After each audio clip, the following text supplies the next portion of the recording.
Well, we are 2 full days now officially into summer, and what better time to talk about sunscreens and not frying yourself? It's time to lather it on. Let's bring in Dr. Srishti Sharma.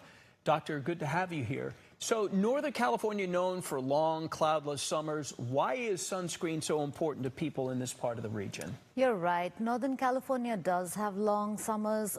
In Sacramento in particular, we have over 270 sunny days every year.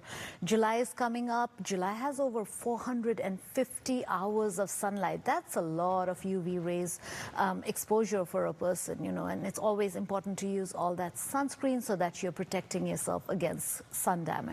Okay, so we see younger people getting lathered up here. What should people look for when choosing a sunscreen? Is it based on maybe what their activity is? A little bit, yes. It's such a great time to be on the market for sunscreen as a consumer because there are so many good options out there. What I would say is when you're looking for a sunscreen, there are three things that you need to look for. One, look for something that is broad spectrum, which means that it's covering UVB as well as UVA rays. The next thing you need to look for is an SPF, which is anything that is above say SPF of 30 is a good number to buy. And then it depends on your activities too. If you're doing some water-based activities, it's always good to buy something that is water resistant. What does SPF mean specifically? And you mentioned 30 would be the base. Would higher be better?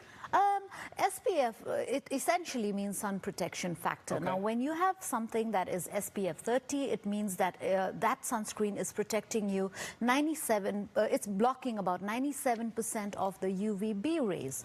SPF 50, on the other hand, blocks slightly more, just about 98%. So, yes, it is better to go higher on the sunscreen SPF number, but not really, because between 97 and 98, there's just a 1% difference. Honestly, the best sunscreen is the one that you're using consistently rather than chasing the SPF. It's better to go after a sunscreen that you will use. The FDA has recently approved a different sunscreen. What is that? What'd you find with that? Yeah, so this is a bemetrazole. This is a sunscreen active ingredient that is, it's been introduced in the U.S. It has been approved by the FDA after 20 years. It's a new ingredient that's been approved after 20 years. It has been available in European and Asian markets for a very long time. The good thing about bemetrazole or BEMT is the fact that it covers UVA as well as UVB radiation. It is very stable, so it can be on the shelf for a longer time. It doesn't break down in sunlight. It just makes for a better sunscreen, experience, because then BEMT is able to make sunscreens lighter, which is not always the case in sunscreens that is available in the U.S. Having said that, what we have in the market right now isn't bad, as long as you're using it consistently.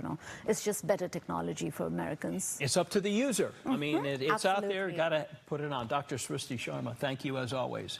Of course.